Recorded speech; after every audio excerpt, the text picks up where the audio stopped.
আপনার আমারও ওই পরিণতি হতে দেরি হবে না, ঠিক কিনা বলেন? এইবার মুসা আলাইহিস সালাতু ওয়াস সালাম আবারও বলতেছেন,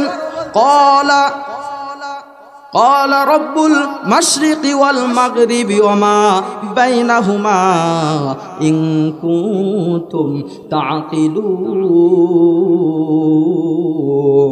আল্লাহু আকবার বলি। এবার মুসা বলতেছে, ও ফিরাউন, আসমান এবং জমিনের যার একমাত্র ক্ষমতা আছে, আধিপত্য আছে, আমি নবী ওই আল্লাহরই দাওয়াত দিতে আসছি। সুতরাং এত প্রমাণ দেওয়ার পরেও, এত দলিল দেওয়ার পরেও যদি তুমি আমার কথা না মেনে নাও, তাহলে অবশ্যই তুমি আল্লাহর গজবের জন্য রেডি হয়ে যাও, ঠিক কেনা বলেন? কি ফিরাউন গজবে পড়ছে কি পড়ে নাই? জোরে বলেন, পড়ছে কি পড়ে নাই? এইবার পয়গম্বর মুসা যখন নানান কৌশল করে দেখেন ফিরাউনকে কোনো দিক দিয়ে হালানো যায় না, এইবার আল্লাহ তাআলা বললেন, ও মুসা, তোমার হাতের মধ্যে একটা লাঠি দিয়েছি, তোমার লাঠির মুজিজা তুমি দেখাও। জোরে বলি আল্লাহু আকবার। আল্লাহ তাআলা পয়গম্বর মুসাকে কয়টা মুজিজা দিয়েছিলেন? কয়টা? এক নাম্বার হইতেছে একটা লাঠি ছিল পয়গম্বর মুসার হাতে, জোরে বলি সুবহানাল্লাহ। আর একটা ছিল তিনি যে কোনো বগলের নিচে অথবা যে কোনো জায়গায় হাত দিয়ে পরে যদি হাত এরকম করতো, ওই হাতের মধ্যে থেকে আলো আসতো, জোরে বলি সুবহানাল্লাহ। আরো জোরে বলি সুবহানাল্লাহ। পয়গম্বর মুসা আলাইহিস সালাতু ওয়াস সালাম যখন এমনভাবে বোঝানোর চেষ্টা করলো, কেহ বোঝে না, কোনো নেতারাই বোঝে না, ফিরআউনও বোঝে না, তখন আমার আল্লাহ তাআলা পয়গম্বর মুসাকে বললেন, ফাআলকা আসাহু ফাইদা হিয়া সুবানুম মুবিন। আল্লাহু আকবার বলি। আল্লাহ তাআলা বলেন, ও মুসা, তোমার হাতের মধ্যে যে লাঠিটা আছে, ওই লাঠি দিয়ে তুমি কারিশমা দেখাও আর বলো আমার আল্লাহ তাআলা আমাকে ক্ষমতা দিয়েছে, মুজিজা দিয়েছে। সুতরাং নবী হইতে গেলে কিছু ক্ষমতা লাগবে কি লাগবে না? জোরে বলে লাগবে কি না? আমার মুসা আলাইহিস সালাতু ওয়াস সালাম হাতের মধ্যে যে লাঠিটা ছিল, ওই লাঠিটা মাটির মধ্যে ফেলানোর সাথে সাথে দেখা গেল বিশাল বড় একটা অজগর সাপ হয়ে গেল। জোরে বলি সুবহানাল্লাহ। এরপর ফিরআউন বলতেছে, ও মুসা, তুমি তো বিশাল বড় জাদুকর হয়ে গেছো। সকলে বলি নাউযুবিল্লাহ। যখন বলে তুমি নাকি আল্লাহর নবী, তখন যদি কিছু না দেখাইতে পারে তাহলে বলে তোমার তো কোনো ক্ষমতাই নাই, তুমি নবী হইলা কেমনে, ঠিক কিনা বলেন? আর যখন ক্ষমতা দেখায় তখন বলে জাদুকর, ঠিক কিনা বলেন? তখন বলে মিথ্যাবাদী, তখন বলে পাগল, ঠিক কিনা বলেন? পাগল বলছে কি বলে নাই? জাদুকর বলছে কি বলে নাই? পয়গম্বর মুসা আলাইহিস সালাতু ওয়াস সালাম যখন লাঠি মাটির মধ্যে ফেলে দিলেন, বিশাল বড় একটা অজগর সাপ হয়ে গেল। এইবার নেতারা বলতেছে, ও নেতাজি, মুসার যেহেতু সাপ বানানোর ক্ষমতা আছে, সুতরাং আমাদেরও তো কিছু জাদুকর আছে, আমরাও একটা দল নিয়ে আইসা পয়গম্বর মুসার সঙ্গে মোকাবেলা করব। যে জিতবে সে হবে নবী, আর যে জিতবে সে হবে মিথ্যাবাদী, ঠিক কিনা বলেন? এইবার জাদুকরদেরকে ডাকা হলো, অনেকগুলো জাদুকর চলে আসলো। ফিরআউন বলতেছে, যত টাকা লাগে, যত পয়সা লাগে, যত ক্ষমতা লাগুক না কেন আমি তাদেরকে দিয়ে দেব, কিন্তু শর্ত হলো পয়গম্বর মুসাকে ঠকাইতে হবে, ঠিক কিনা বলেন? কথা বলে না, ঠিক কিনা? এইবার জাদুকরদেরকে নিয়ে আসা হলো। এইবার আল্লাহর পয়গম্বর মুসা আলাইহিস সালাতু ওয়াস সালাম বলতেছে, ও জাদুকরের দল, তোমাদের কি ক্ষমতা আছে আমাকে দেখাও, তোমাদের কি শক্তি আছে, সাহস আছে আমাকে দেখাও, আমি মুসা তোমাদের সঙ্গে অংশগ্রহণ করব। জোরে বলি সুবহানাল্লাহ। পয়গম্বর মুসা আলাইহিস সালাতু ওয়াস সালাম এমন কথা যখন বললেন, এইবার জাদুকররা, হাদিস শরীফের মধ্যে আসছে, তাদের হাতের মধ্যে কিছু দড়ি ছিল, রশি ছিল, ঠিক কিনা বলেন? কি ছিল? রশি ছিল। এই রশিগুলো মন্ত্র করে মাটির মধ্যে ফালাইয়া দিল, সঙ্গে সঙ্গে সেগুলো সাপে পরিণত হয়ে গেল। কিসে পরিণত হলো? সাপ অথবা সাপের মতো লাড়াচাড়া করতেছে। আল্লাহ তাআলা বলতেছেন, ও পয়গম্বর মুসা, মোটেও ভয় পেও না, মোটেও ভয় পেও না, এগুলো কিন্তু আসল সাপ না, কিন্তু তোমাকে যে মুজিজা দিয়েছি, তুমি ওদের সঙ্গে লাঠি সার্চ করো, তোমার লাঠিটা মাটিতে ফালাইয়া দাও, দেখো তোমার লাঠি এত বড় একটা অজগর সাপ হয়ে যাবে, ওদের সমস্ত সাপগুলোকে গ্রাস করে ফেলবে। জোরে বলে আল্লাহু আকবার। এইবার পয়গম্বর মুসা লাঠিটা মাটির মধ্যে ফালাইলেন, এত বড় একটা সাপে পরিণত হলো। সমস্ত সাপগুলো ওই দড়ি রশিগুলোর সাপগুলোকে পয়গম্বর মুসার সাপটা খেয়ে ফেললো। এইবার জাদুকররা বলতেছে অবশ্যই অবশ্যই পয়গম্বর মুসা আল্লাহর নবী, এর মধ্যে কোনো সন্দেহ নাই। জোরে বলি সুবহানাল্লাহ। জাদুকরেরা বলল ক্বালু রব্বুনা ক্বালু আমান্না বিরব্বিল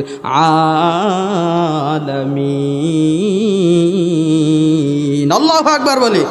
জাদুকররা বলতেছে ও ফিরাউন, তুমি নেতা হইতে পারো, তোমার টাকা থাকতে পারে, তোমার ক্ষমতা থাকতে পারে, কিন্তু মুসার কাছে যে শক্তি আছে, মুসার কাছে যে সাহস আছে, আর মুসাকে যে রব পাঠাইছেন সেই রব মোটেও তোমার চাইতে দুর্বল নয়। জোরে বলি সুবহানাল্লাহ। রব্বি মুসা ওয়া হারুন। সমস্ত জাদুকরেরা বলল ও ফিরাউন, আমরা তোমার দলে থাকব না, আমরা এখনই পয়গম্বর মুসার রবের নিকটে ঈমান আনলাম। জোরে বলি সুবহানাল্লাহ। এবার ফিরাউনের মাথা গরম না ভালো?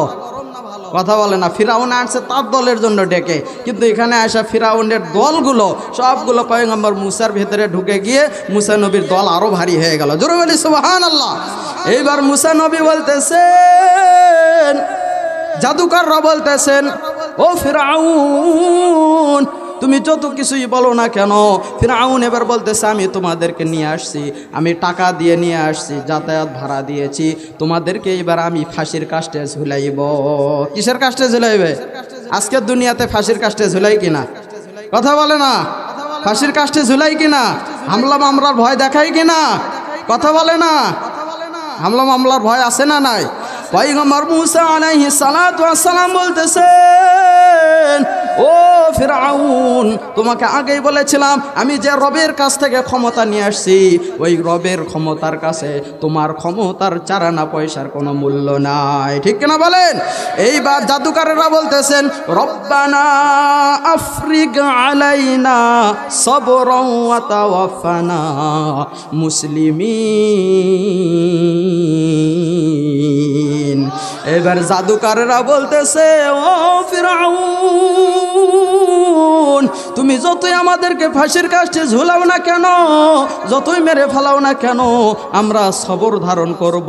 ওয়া তাওয়াফানা মুসলিমিন, আর আমাদের রব যেন আমাদেরকে মুসলমান হিসেবে মৃত্যু দেয়। জোরে বলি সুবহানাল্লাহ। ফিরাউনের মাথা গরম, মুসার সঙ্গে কোনোভাবে পাওয়া যাইতেছে না, এখন কি করা যায়? পয়গম্বর মুসা আলাইহিস সালাতু ওয়াস সালাম এইবার বলতেছেন ও আল্লাহ, ফিরাউনকে নানানভাবে কলা কৌশল করলাম, চেষ্টা করলাম, এরপরেও তো সে দাওয়াত নিয়ে আসে না। এবার আল্লাহ তাআলা বলতেছেন ও মুসা, তুমি ধৈর্য ধারণ করো। وقارون وفرعون وهامان ولقد جاءهم موسى بالبينات فاستكبروا في الأرض وما كانوا سابقين। আমার আল্লাহ তাআলা বলতেছে আমি কারুনকে ধ্বংস করেছি, আমি ফিরআউনকেও ধ্বংস করব, হামানকেও কি করব? জোরে বলেন, হামানকেও কি করব? ধ্বংস করে দেব। আমার আল্লাহ তাআলা বললেন ওয়ালাকাদ জাআহুম মুসা বিল বাইনাত। মুসা নবী যখন তিনার আদর্শ নিয়ে, আল্লাহ তাআলার মতাদর্শ নিয়ে চলে গেলেন, তখন ফিরআউন অস্বীকার করার কারণে আমার আল্লাহ তাআলা বললেন তোমাদেরকে আর পরিত্রাণ দেওয়া হবে না। এইবার কলা কৌশল হলো, পয়গম্বর মুসাকে যখন নির্যাতন শুরু করে দিল, অল্প সময় শেষ করে দেবো, একটু মনোযোগ সহকারে শোনেন। পয়গম্বর মুসা আলাইহিস সালাতু ওয়াস সালাম জন্মের পূর্বেও শিশু সন্তানদেরকে ফিরাউন কি করেছিল? হত্যা করেছিল। কি করেছিল? হত্যা করেছিল। আবার যখন মুসার সঙ্গে পারেন না, তখনও শিশু সন্তানদেরকে আবার হত্যা করার কি করলো? প্রজ্ঞা জারি করে দিল। তো এইবার আল্লাহ তাআলা বলেন ও মুসা, তুমি এইবার মিশর থেকে হিজরত করে চলে যাও। মিশর থেকে হিজরত করে চলে যাও। আজকেও বাংলার জমিনে যারা কোরআনের কথা বলে অনেকে বাড়িতে থাকতে পারে না, ঠিক কিনা বলেন? যারা কোরআনের কথা বলে রাত্রে আরামে ঘুমাইতে পারে না, ঠিক কিনা বলেন? যারা কোরআনের কথা বলেছে আজকে জেলখানায় বন্দী হয়ে আছে, ঠিক কিনা বলেন? যারা কোরআন থেকে কথা বলেছে আজকে তাদের নামে জঙ্গি ভঙ্গি মামলা দিয়ে ঢিসমিস করে তাদেরকে দুনিয়া থেকে শেষ করে দেওয়া হইতেছে, ঠিক কিনা বলেন? কিন্তু তোমরা যত শেষ করে দিতে চাও না কেন, আমার রব যদি সঙ্গে থাকেন, একজন দুইজন পাঁচজন গেলে রবের ক্ষমতা মোটেও কমে যায় না, ঠিক কিনা বলেন? এইবার পয়গম্বর মুসা তিনার দল বল নিয়ে ফুরাত নবী, কোন নদী? নীল দরিয়া, নীল নদের নিকটে চলে গেলেন। আল্লাহ আপনার হুকুমে হিজরত করতেছে, আল্লাহ আপনি আমাদেরকে সাহায্য করবেন। ফিরআউন দেখলো যখন মুসা আলাইহিস সালাতু ওয়াস সালাম যখন হিজরত করে চলে যাইতেছেন, এই কথা নেতার কানের মধ্যে চলে গেছে। এইবার নেতা বলতেছে যে কোনো ভাবেই হোক না কেন মুসাকে ঠেকাইতে হবে, ঠিক না বলেন? আমার আল্লাহ তাআলা বলেন কোরআন শরীফের মধ্যে আসছে ফাআউহাইনা ইলা মুসা আনিদরিব বিআসাকাল বাহর